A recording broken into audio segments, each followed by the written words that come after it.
Good day. My name is Simmone Edwin, and I am a past student of the Trinidad and Tobago Hospitality and Tourism Institute, commonly known as TTHTI, and I am a current lecturer at the very institute. Today I'm going to just share some tips of my experience with the institute, how I got here, and I guess give you guys some motivation and inspiration on how to do the same.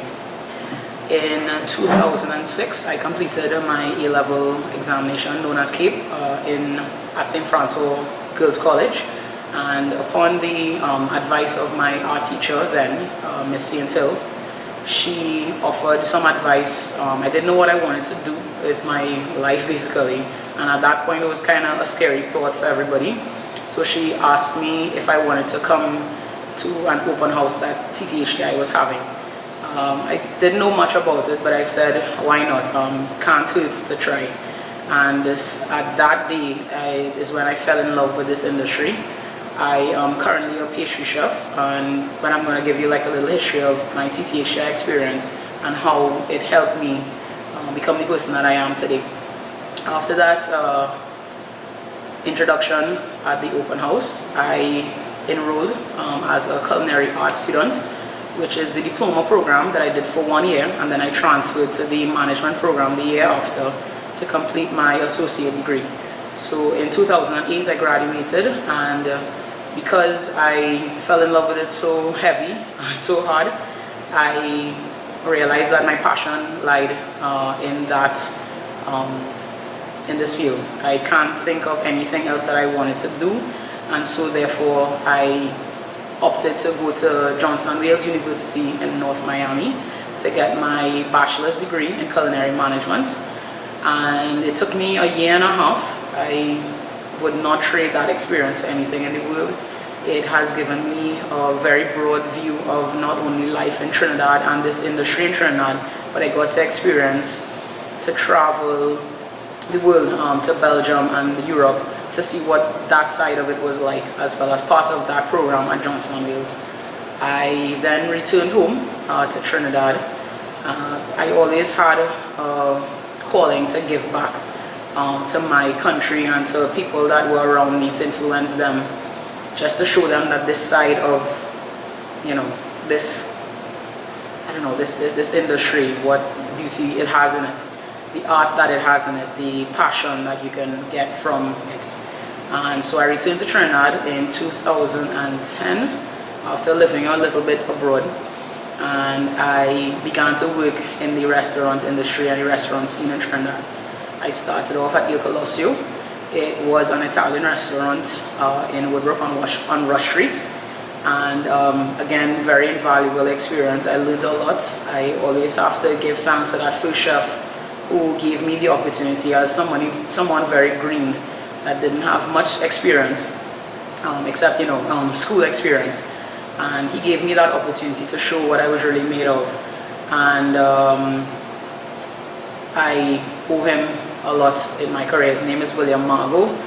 Thanks very much. And after that experience, I moved along. I hopped around in different restaurants after a couple months of just getting my feet wet, just seeing if I really belonged here. There were a lot of places that I went that tested what I was made of, but again, very invaluable experience. I would also offer that advice to you guys watching this.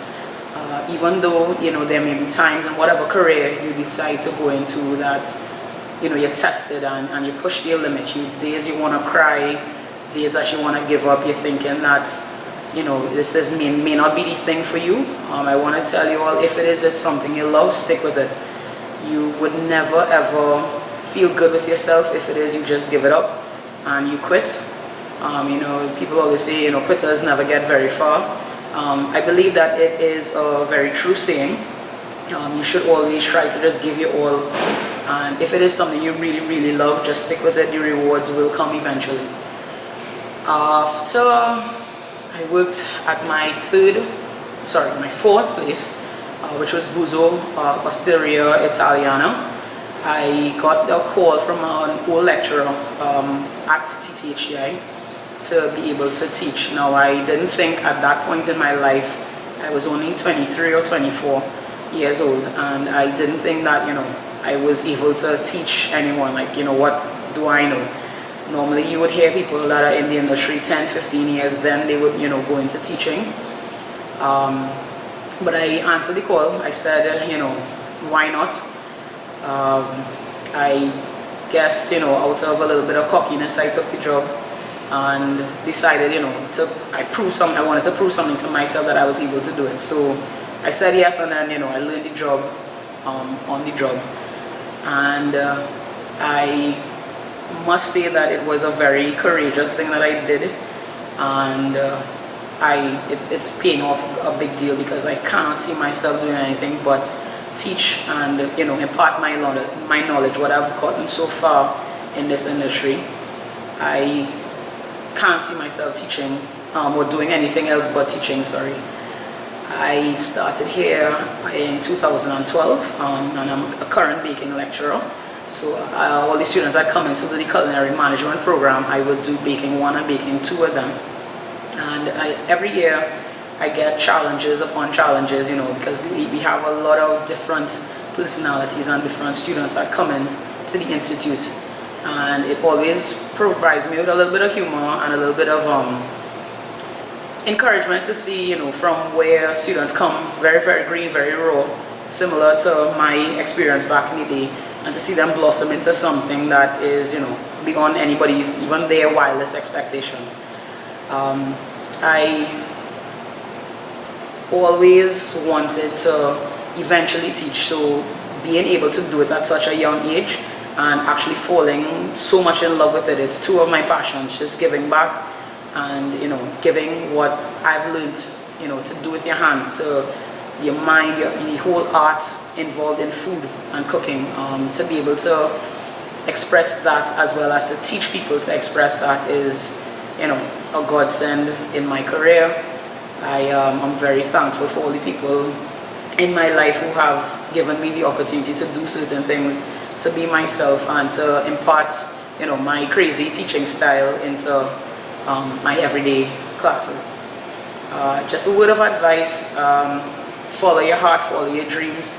Don't let anybody, don't let anybody deter you from what you want to do. If you are set in your mind what you want to do with anything in your life, if you sit, you make a plan, and you stick to it, and you want to stick to it, don't let anybody's negativity, get into your mind, and let things like that plague you on a daily. If you love what you do, if you want to do something, go for it.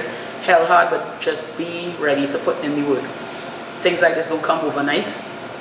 Sometimes we want to get to the top of the pyramid, but we don't understand that there's steps for a reason, and base for a reason.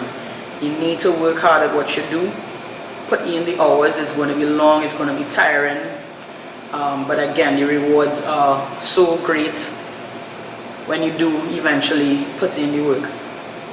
Along my career, I've also learned that don't run money down. Money is going to come. It is necessary, don't get me wrong. We all need money to survive, to do things in our daily lives. But if you make that your main focus, and you don't put your heart and soul into something, the money is going to just be, pacifying agent in the meantime. You're never going to be happy until you truly, put your all into something. Just seeing, when I used to work in the restaurant industry, and cooking for people, or you get calls back from the dining room stating that, oh my God, this is the best thing I ever ate, or somebody that doesn't want to touch, what you made, simply because it's so pretty. They feel like they're destroying a painting or a work of art. That is one of the best feelings in the world. Money can never ever touch that feeling that you get. So young people, don't run it down. It will find you eventually. Putting your work into, putting your all into your work. There's a little saying that I love, Meraki. It's putting your heart and your soul into what you do. If you run that down instead of money, you will always be better for it at the end of the day. So this is my little video, just encouraging you, if you want to be a chef, be somebody of substance in this life, It's the greatest job in the world, pastry chef, a regular chef. There are so many things you can learn as a human being. It's just we always hear chefs saying it's just not a job, it's a lifestyle you have to adopt. And I firmly believe it, that we are some of the greatest people in the world. So if you so desire and you think that you're made for this, come on down to TTHTI and we will help you get to your dreams.